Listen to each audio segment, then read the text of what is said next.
Leitura bíblica diária, Números 27.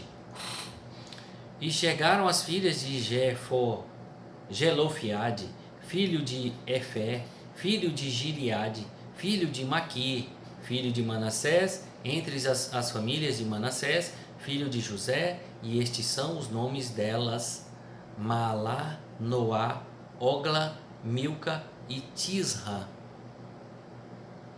E apresentaram-se diante de Moisés e diante de Eleazar, o sacerdote, e diante dos príncipes e de toda a congregação, à porta da tenda da congregação, dizendo: Nosso pai morreu no deserto e não estava entre os que congregaram contra o Senhor no grupo de Coré, mas morreu no seu próprio pecado e não teve filhos. Por que se tiraria o nome do nosso pai do meio da sua família, porquanto não teve filhos?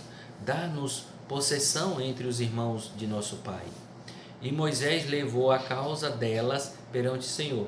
E falou o Senhor a Moisés, dizendo: As filhas de Zelofiade falam o que é justo. Certamente lhes darás possessão de herança entre os irmãos de seu pai, e a herança de seu pai farás passar a elas.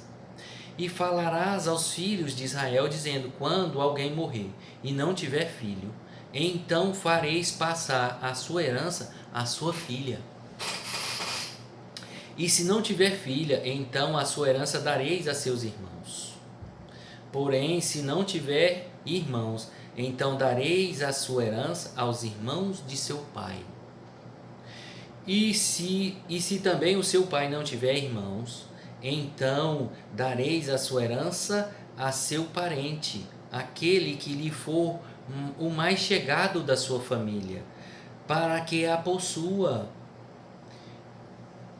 Isto aos filhos de Israel será por estatuto de direito, como o Senhor ordenou a Moisés. Depois disse o Senhor a Moisés: Sobe a este monte de Abarim, e vê a terra que tenho dado aos filhos de Israel.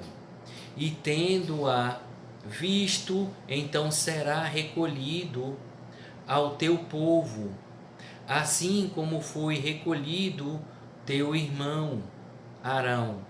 Porquanto no deserto de Zim, na contenda da congregação, fostes rebeldes ao meu mandado de me sacrificar nas águas diante dos seus olhos. Estas são as águas de Meribá, de Cádiz, no deserto de Zim.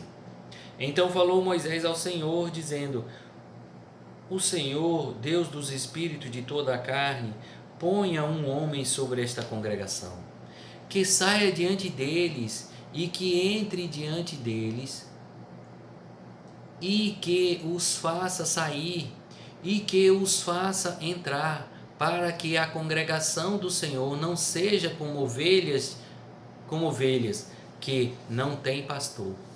Então disse o Senhor a Moisés: Toma Josué, filho de Nun, homem em quem há espírito, e impõe a tua mão sobre ele, e apresenta-o perante Eleazar, o sacerdote, e perante toda a congregação, e dá-lhes as tuas ordens na presença deles. E põe sobre ele a tua glória, para que lhes obedeça toda a congregação dos filhos de Israel. E apresentar-se-á perante Eleazar e o sacerdote, o qual por ele consultará, segundo o juízo de Urim, perante o Senhor. E conforme a sua palavra sairão, e conforme a sua palavra entrarão. E ele sairão e entrarão, ele e todos os filhos de Israel, com ele e toda a congregação. E fez Moisés Moisés como o Senhor lhe ordenara, porque tomou a Josué, apresentou-o perante Eleazar, o sacerdote, e perante toda a congregação, e sobre ele impôs as suas mãos, e lhe deu ordens, como o Senhor falara por intermédio de Moisés.